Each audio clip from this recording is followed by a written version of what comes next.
Hi there, it is Toby from Toby's Urban Sketch. Thank you for joining me again. Today I'm bringing you a little sketch from Malta. I went on holiday a couple of weeks ago, took some lovely photos, and I'm bringing them back here for you. The real focus today though is simplicity.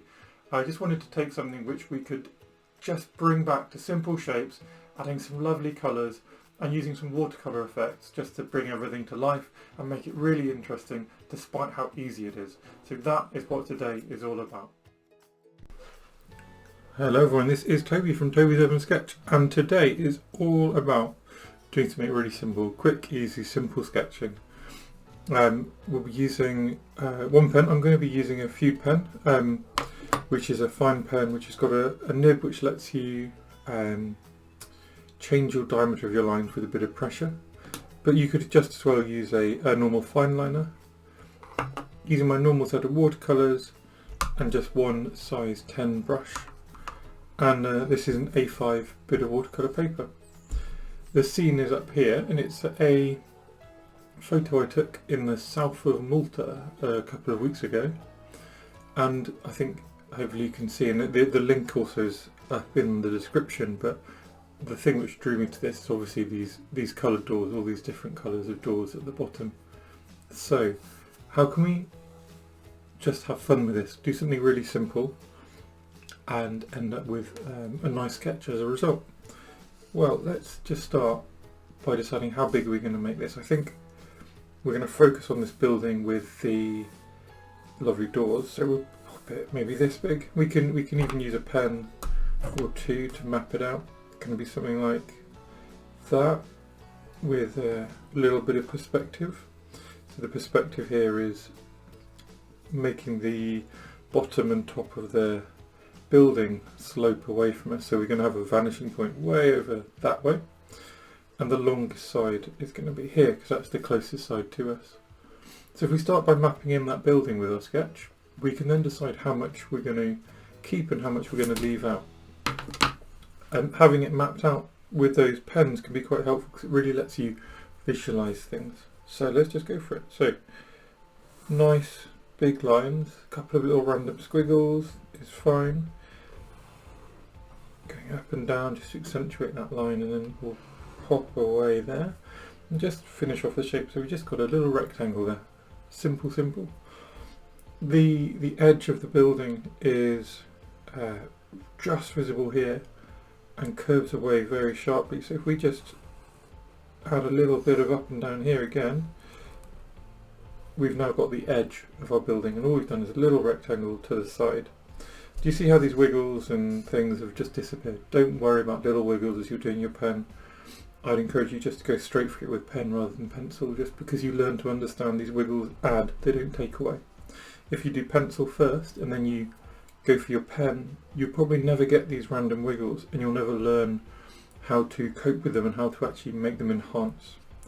Anyway, let's keep adding the shapes. So at the top we've got this structure which presumably is something on the roof, and then on that it's all got a load of little actually I'm not sure what they are, little things. I was going to say like sunshades or something, but they're not, they're barely coming out of the wall at all, but they're up there and they look like that. And again, you don't need to know what something is because you can see the shape, so it's just a little rectangle. I'm going to add in a couple of the buildings that are going off to the side now, so just to sort of complete the image a bit.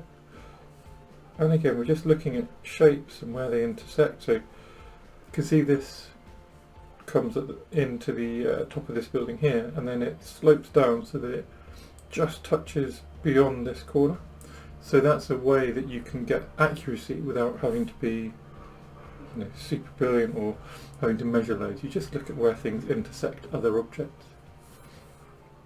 And then we can't see the bottom of this building, but we can work it out from the perspective.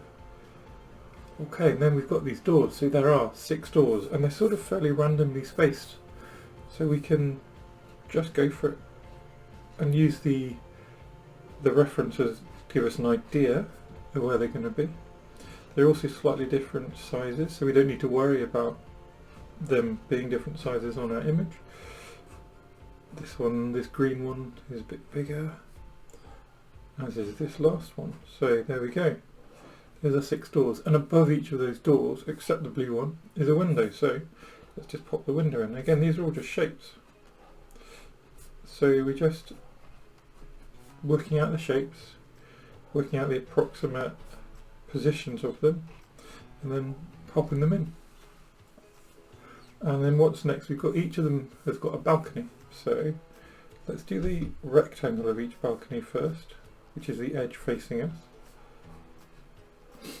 And then to the side of each of these rectangles is a little bit going down, which is the side that we can actually see. And then underneath we've got a little bit of the bottom that we can see, so we just draw that in. We've also got some little sort of feet which are stabilising it, so we just do a couple of parallel lines really, just to suggest that. We don't need to draw it in accurately. And then the last thing is obviously all this metalwork, the ironmongery.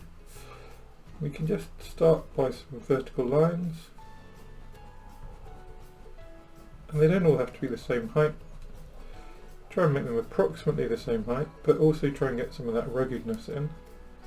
And then we can draw the last bit, which is the horizontal line joining them. And now we have, without much fuss, got these doors, these windows, and this really simple idea of this sketch. Now we've got this building coming in here, which would be good to pop in. So we'll start with the bit at the back that we can see, and then we'll get this perspective in, which is really quite warped. So one thing you can do is pop your pen up to your reference, so you can pop it up like that, see the angle, bring it down, and that's what we need to do. This one I've drawn the roof up too high, so we'll just ignore the top of it, and we'll get in our top here. And then this kind of comes down in behind here, so this is further forward because we've got another bit of the building coming out like that. And then we've got an open door, which is just another shape. And we're getting away from the focal point here. The focal point is all this really. And so we'll get less and less detail and less worried about accuracy as we move out. Just map in some of these shapes though.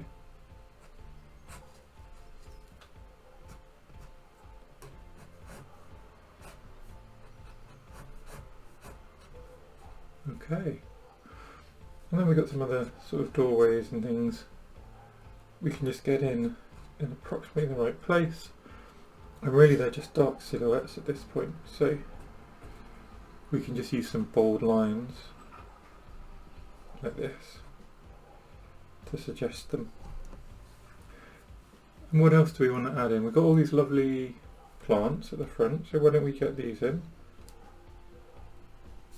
We can do those just as very rough outlines and just make them points of punchy colour when we come to actually add the watercolour in a moment. We won't put one in here because it'll get squashed, so we'll just get the idea of all these plants rather than getting exactly what's in front of us. And that's part of what makes sketching easy. You don't have to do exactly what it says in front of you. You can make your own decisions and things like that. Now we've also got these cables which are certainly going to add something, aren't they? And we've got a little road sign as well and a curb. So let's start with the curb because that sets the foreground up for us. And it gives an idea of what's going on here as well with this little alleyway. So if we just get a nice bold line to suggest the front of that curve, we can add in a couple of sort of textual marks just there and try and make them sort of in keeping with the perspective, so you get the idea of the shape of what's in front of you as well. And then let's get our little road sign in, so that can come, it's actually on this curb here, but I'm going to move it so that it's on this back pavement. I think that's just simpler for our eye to comprehend, to understand what it's doing there. And then we've got in the back here, we've got the telephone pole, and that's where all the cables are sort of coming in. And let's provide another telephone pole, again just to make it joined up and make it make sense, so it's easier to sketch. Because what's actually happening is they appear to be sort of clipped to all the buildings here, but it's really hard to interpret that as a simple drawing. We'll get them to keep going across, and then they also come out towards us, don't they? So we need to have a really careful look at the angle of these, because it's actually quite strange. They dip under and then they come all the way up and they actually intersect through the middle of the top. And that's the funny perspective of looking at something, as it starts over here and then goes above your head. So just practice that swoop and then just go for it. And then you've got those lines just swooping towards you. Okay, so what else can we do with our pen? Well, we've got some bold lines, and then some of our fun details have faded a little bit. So let's just go back in and just enhance some of that earlier pen work. That's all it takes, just a little bit. Now, these doorways, some of them are very dark. We can suggest a bit of that darkness, but what I'm going to do is mirror the colours of the doors at the bottom, so that we've got this nice joined up feel to these and these. So don't block them in too much. At least that's what I'm going to try. See how it goes from here, and you can do whatever you like. But just want to bring them forward. Getting these bold lines brings everything forward, and we want these. The reason I chose to sketch these fun colours, these fun doors, we want them forward, closer to us. Okay, and what else can we add? Well, the pavement just needs something, doesn't it? At the moment it's a sort of a void. So again, just these little textural lines, which also suggest the perspective and make it easy to interpret what's going on. This house at the back, we can just add some suggestions of windows, and we can add suggestion of darkness in this door, and maybe suggestions of this little door. Well, that's a doorway, isn't it? This is the door. Suggestions that this door is made of wooden slats by giving it some texture. And then in the back here, there's not sort of nothing going on. There's actually another building. So if we really loosely just do these sort of horizontal lines, which is the top of the building, and then some vertical lines, which just suggest something busy in the back. We've also got little textural details in this building, which at the moment, again, it's a bit of a blank void, isn't it? So we're just moving around the image, seeing what we can add to make it more interesting. And what makes the other thing about this building interesting is all these bricks, which are lots of different colours. So just start mapping in a few brick-like shapes. Not loads, so just space them out, stop, have a look, just be a bit gentle about how many you add and where you're adding them, but just space them out. I think that's enough for now. We can always add more if we want. And then I'm going to just try and get a little bit more shape out of these sort of unknown structures, just by making some of it dark underneath and leaving some of it a bit lighter. And then as ever, because we've done that, we might want to bring forward some other lines.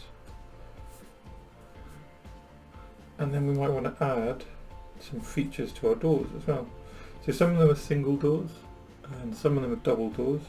So just where they're big enough for us to bring in a sort of element to that, we'll do that. This one's got these funny windows in it, so let's just do that straight away. And they've all got windows at the top, haven't they? So we can just map those in with our pen. Really easy.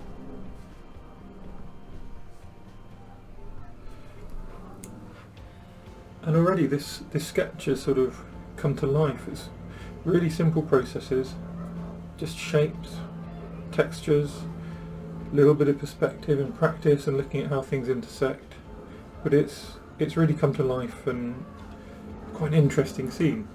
Now we just move to the colours, and we'll see how we can bring it to life even more. Now, as ever, I'm going to start with the sky, and I'm going to be holding my paper at a bit of an angle. So what I'll do, I'll move my desk down a bit so that you can see more of the paper. Now we'll get some nice flowing bits of water on the page. I normally use cobalt blue for the sky, but this sort of Mediterranean sky I think is a bit cooler, and it's a bit more of a cerulean colour. Cerulean's a very common colour to find in palettes, so if you've got it, have a go with it and see if you agree. It just fits the Mediterranean slightly cold, slightly almost hazy yellowness to the sky because of the different quality of the sun there. We can just drop that in. And again, unlike in a lot of my work, which is based around British skies, which are just full of clouds and texture and a bit mad, actually it's not so much the same here. This is more about a flat sky and some really interesting textures and colours going on below it. I am still going to link things up though. This alleyway is obviously an area of shade, so I'm going to just use that area to bring down that blue of the sky and just get that shaded, joined up look moving, which is really important to me in my sketching. We can use the same idea in some of these areas, and then just using a sort of mix I've got already in my palette, which is just some brown, probably a Van Dyke brown, and then we can emphasise some of that shadow while that's still nice and wet, and then just have a look and see how we're doing. So the yellow of the brick's really interesting, isn't it? It's a golden yellow, I'm going to say, a sandy yellow. So let's try something like a quinacridone gold, but I want it really watery because it's actually also very white. It's very light in colour. So let's just introduce that yellow really gently, and especially at the top we'll do it nice and gently, and I'm going to let it drip down because I don't want to put too much colour into this foreground. It's a sort of greyish tarmac, but I don't want to put too much colour there, and underneath here is all white. I know that we've got drips of yellow already, but that is fine by me. What I want to do is encourage some drips. So if we just pop some denser pigment in, and pop some up there maybe, and then we can just tap our page and hopefully get that moving. If that doesn't work, which it hasn't, a couple of things we can try. One, pop a bit more water in there, and that might just bring the weight of those drips to start moving. And let's just see, and there you go. So one of them's moving. We can also tap the whole page. There we go. The other thing, if that hadn't worked for me, what I'd have done is just blown on the drips, because you can blow sort of any pigment around with enough air pressure. Now that that's done, I'm going to start adding a couple of other textures and tones in there, because that's the interesting thing about this brickwork, isn't it? There's all sorts of different colours and things going on. So I've just got my Lunar Earth, which is a heavily granulating colour, and we'll just touch it into a few places and maybe use just Lunar Earth on these other buildings which we're not focusing that light on so much, and this one back here for example, and I just want these drips to keep coming down and keep making things interesting. Now these doorways, let's get some really bold colours on them. So we've got one here which is yellow, so if we go 3 doors along, that's bright yellow. So there we go. And I've just got a little sponge off camera which I'm using to clean my brush. We've got the next one along is lovely red, and I think we're safe to pop a little bit of red in here. We'll run a bit, but that's fine by me. We can always just pick up some of that red to decrease how much it's run. This one's also going to be yellow because we're going to match these colours. The next one's a dark green. So let's get some green and then add a little bit of brown to it. And that will make it a really deep dark green. And I'm going to let some of this light stay and let this drip down as well. And then this green up here. Everything's still wet, so things are blending together. But do you see how well this has sort of come in, and then I've picked up a bit? It's created this interesting cauliflower of red. That's the kind of texture that I'm trying to encourage. I actively enjoy that. So having these colours move and blend, and you can see the green is doing it here, for me is a really interesting part of painting, and it makes this process so much simpler because I'm not trying to totally control everything. I'm letting things happen and, you know, claiming I did it on purpose. Moving along this way, so I've gone for a brown here because this is a sort of light cream, but this I think is more interesting as a brown. Here we've got a lovely blue. I'm going to use my cobalt for that because it's more of a primary blue. And then lastly we've got an orange, so I'm using a transparent pyrrole orange. And there we go. This red I'm just going to bring back a bit, and there. And again, I didn't want it to run that much, but that is fine because again I can clean my brush, and if I just pull it up a bit, clean my brush again, pull up some of it again, and suddenly it's just doing interesting things rather than affecting this whole area. And then let's get a bit more into the building now that we've done these interesting colours. So just some splashes will start adding more textures. Okay. And the last obvious thing that we want to do is these lovely greens, isn't it? So I'm going to use a sap green here, and I'm just going to touch it in really gently, and some of it will start spreading down these drops probably, but again that's fine. And this one here, and actually I'm going to splash it down, and then just still it's playing with that idea of these colours running down the page and making everything interesting and blending. Now the last thing I'm going to try and do, and we're almost done already, is add a little bit more shadow in a few places. So under these, let's just show that they're a 3D structure by applying some shadow. And in this alleyway, let's apply some shadow. What I'm using here is Moon Glow. So Moon Glow is a really good shadowy colour. It's actually a mixed colour, a pre-mixed colour, but it's a lovely shadow colour.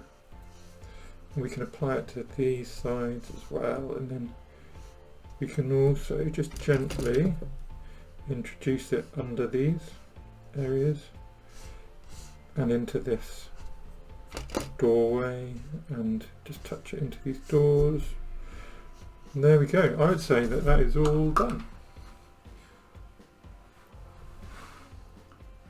Yeah, so just a quick sketch playing with a really simple idea, letting the colours do their own thing, playing with, you know, granulations and drips of water, and simplifying things by choosing colours which match rather than necessarily sticking to the exact colours we're seeing in front of us. And yes, lots of simplification ideas and just making it our own thing rather than having to be stuck with the interesting reference photo we've got. But if we try and stick to exactly that, it's going to take us a lot longer, it's not going to be as fun, we're not going to be able to relax as much. So we've done our own thing. Anyway, I'm going to let this dry, put my signature on it, and then I'll show you a scan of it at the end of this video as well. And thank you for watching. I hope you've enjoyed. Please do like and subscribe if so, and I love reading comments and I try and respond to all of them, so if you've got questions etc, just drop a comment as well.